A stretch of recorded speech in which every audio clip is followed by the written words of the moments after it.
Assalamualaikum warahmatullahi wabarakatuh. Perkenalkan, nama saya Gustika. Saya adalah mahasiswi Prodi Ilmu Kesehatan Masyarakat di Universitas Perdekok Bukit Tinggi. Saya akan memberikan promkes tentang kesehatan reproduksi remaja.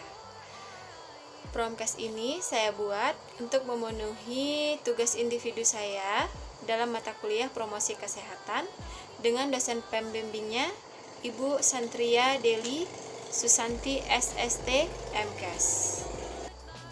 Baiklah, sekarang kita akan masuk ke materi. Sebelumnya saya akan menjelaskan tentang siapa sih remaja itu. Remaja itu ialah remaja yang memiliki storm and stress, di mana masa topan dan masa badai atau masa stres, yang berumur sekitar 12-24 tahun. Remaja awal itu antara 12-17 tahun, sedangkan remaja akhir 18-24 tahun. Remaja ini sangat karakteristik sekali untuk menentukan nasib sendiri, termasuk dalam masa transisi, dan akan menjadi atau berubah menjadi orang yang lebih bertanggung jawab. Nah, ini adalah grafik tentang tahapan-tahapan remaja. Yang pertama itu ada pre-remaja, ada remaja awal, ada remaja pertengahan, dan yang terakhir yaitu remaja akhir. Di pre-remaja ini itu remaja sudah masuk juga kepada pre-puberitas, dan di remaja awal itu masuk kepada puberitas. Ini menurut adolesen. Kemudian selanjutnya kita akan membahas tentang kesehatan reproduksi. Apa sih definisi kesehatan reproduksi itu? Nah, adik-adik pasti belum tahu kan?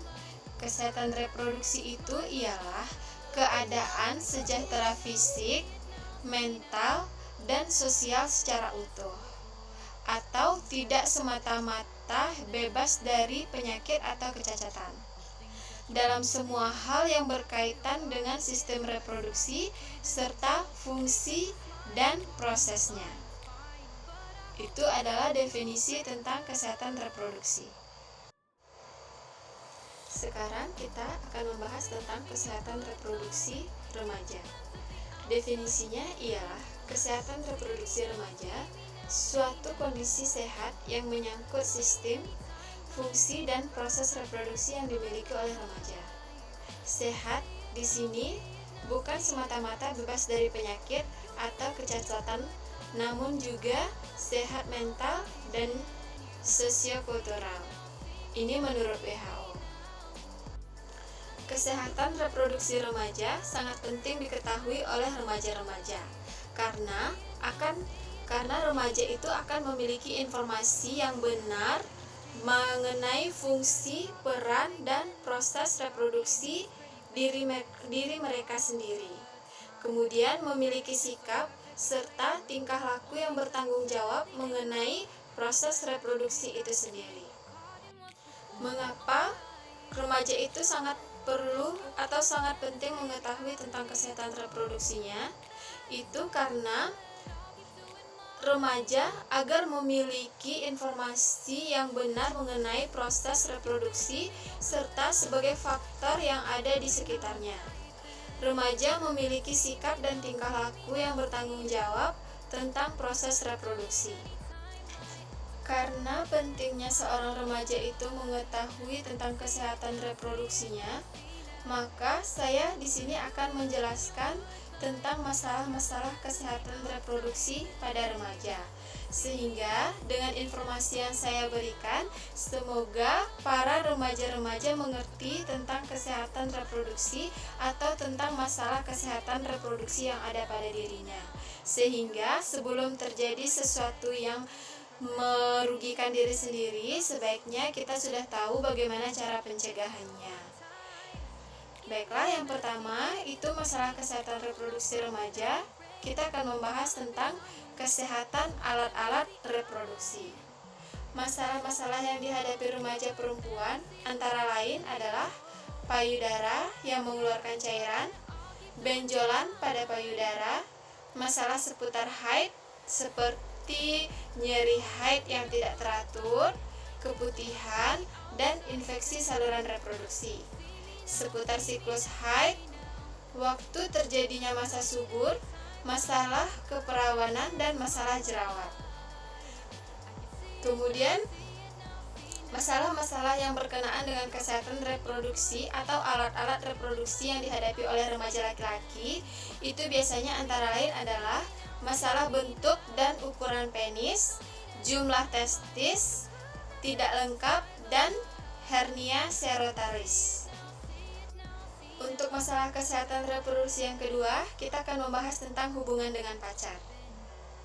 Ini sangat krusial sekali ya, karena persoalan-persoalan yang mewarnai hubungan dengan pacar adalah masalah kekerasan oleh pacar. Itu biasanya, kemudian tekanan untuk melakukan hubungan seksual, pacar cemburuan, pacar berselingkuh, dan bagaimana menghadapi pacar yang pemarah. Tindakan seseorang dapat digolongkan sebagai tindak kekerasan dalam percintaan bila salah satu pihak merasa terpaksa, tersinggung, dan disakiti dengan apa yang telah dilakukan pasangannya. Untuk masalah kesehatan reproduksi pada remaja yang ketiga, kita akan membahas tentang masturbasi. Adik-adik semua pasti sudah paham apa itu masturbasi. Saya akan menjelaskan. Masturbasi atau onani adalah salah satu cara yang dilakukan jika seseorang tidak mampu mengendalikan dorongan seksual yang dirasakannya. Jika dibandingkan dengan melakukan hubungan seksual, maka onani dapat dikatakan mengandung resiko yang lebih kecil bagi pelakunya untuk menghadapi kehamilan yang tidak dikehendaki dan penularan penyakit menular seksual. Bahaya onani ini adalah apabila dilakukan dengan cara yang tidak sehat. Misalnya, menggunakan alat yang bisa menyebabkan luka atau infeksi. Onani juga bisa menimbulkan masalah bila terjadi ketergantungan atau ketagihan. Bisa juga menimbulkan perasaan bersalah. Kemudian, untuk masalah kesehatan reproduksi pada remaja, yang keempat, kita akan membahas tentang hubungan seksual. Life in a world that keeps changing. Think that it's progress you're making. Copy and paste pretty faces all the time. Pictures so perfect we play through, only cause you set up the angle. Web that you weave got us tangled, caught in what's before our eyes. Show off your fantasy, reality, whoa, that's yours, but I'll keep doing mine. Dianggap biasa saja. Bahkan ada sebagian You'll be living your good life. Catch a glimpse from the outside, then you see me now, see me now, see now. Don't need any timeline to prove that this is my life. I can see it now, see it now, see now. You'll be living your good life. Catch a glimpse of the outside, then you see me now, see me now, see me now. Don't need any timeline to prove that this is my life. I can see it now, see it now, see now. Beautiful people still make mistakes. It isn't perfection, what is it we chase? Bow for your 15 seconds of fame. It's your time. Give me the messy, give me the pain. A rose will not grow without the rain. I wanna be someone who says there's more than meets the eye. Show off your fantasy, reality, whoa, that's yours, but I'll keep doing mine. kemudian akan berlanjut karena tidak ingin. You'll be living your good life. Catch a glimpse of the outside, then you see me now, see me now, see now. Don't need any timeline to prove that this is my life. I can see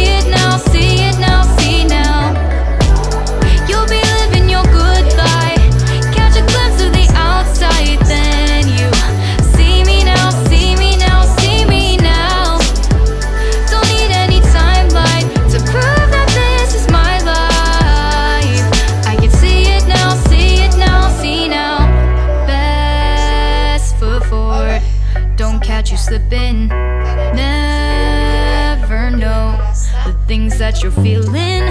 Capture your body, get your best side. Breathe in the world, fake us a smile. Walking the lines, fine. But I hope one day you'll break through.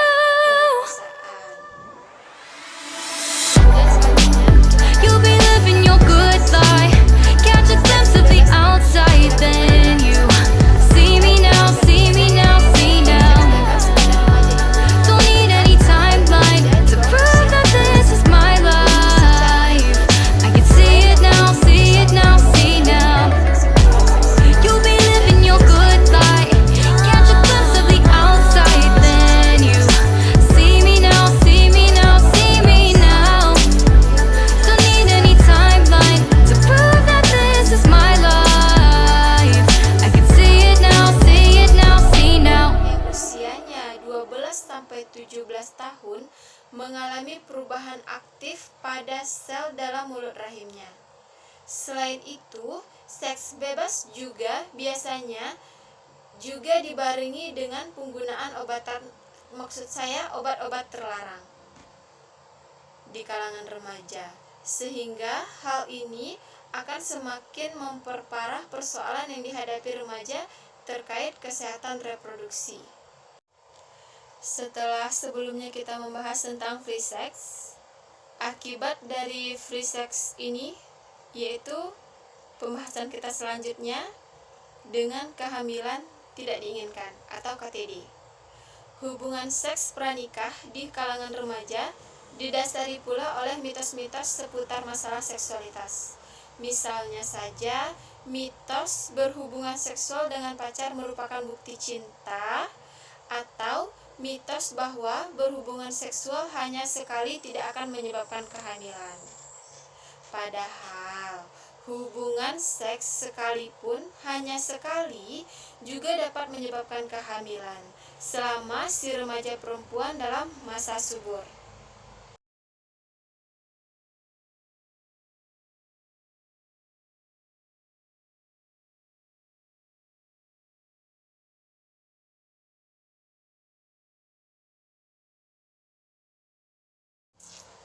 Dari kehamilan yang tidak diinginkan, kehamilan pada remaja itu mempunyai resiko. Resiko apabila seorang remaja itu hamil, itu biasanya terjadi tekanan darah tinggi, anemia, bayi lahir prematur, BBLR, perdarahan, depresi postpartum, ketidakstabilan ekonomi, jelas ya, dan penyakit kelamin.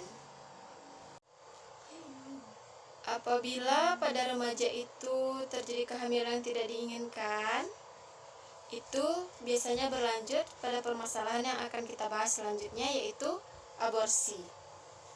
Aborsi pada remaja terkait KTD biasanya tergolong dalam kategori aborsi provokatus atau pengguguran kandungan yang sengaja dilakukan. Kondisi psikologis yang tidak sehat ini akan berdampak pula pada kesehatan fisik yang tidak menunjang untuk melangsungkan kehamilan. Berikut adalah contoh kasus aborsi seperti di Indonesia. Dalam setahun 2 juta wanita Indonesia aborsi. Ada pula ini sebuah artikel yang membahas tentang paksa pacar aborsi remaja ditangkap polisi.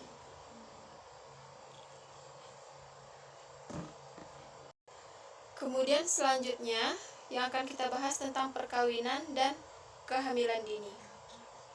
Alasan terjadinya pernikahan dini adalah pergaulan bebas seperti hamil di luar pernikahan dan alasan ekonomi. Remaja yang menikah dini, baik secara fisik maupun biologis, belum cukup matang untuk memiliki anak, sehingga rentan menyebabkan kematian anak dan ibu pada saat melahirkan. Ini adalah pernikahan dini yang terjadi di Indonesia. Ada membahas tentang dasar hukum pernikahan, usia menikah, penyebab perceraian pernikahan dini, dan beberapa penyebab pernikahan dini. Dan poin yang terakhir atau masalah kesehatan reproduksi pada remaja yang terakhir yang akan kita bahas ialah IMS. IMS dan HIV sebagian besar menular melalui hubungan seksual, baik melalui vagina, mulut maupun dubur. Untuk HIV sendiri bisa menular dengan transfusi darah dan dari ibu pada janin yang dikandungnya. Dampak yang ditimbulkannya mulai dari gangguan organ reproduksi, gangguan keguguran, kemandulan, kanker leher rahim, hingga cacat pada bayi dan kematian.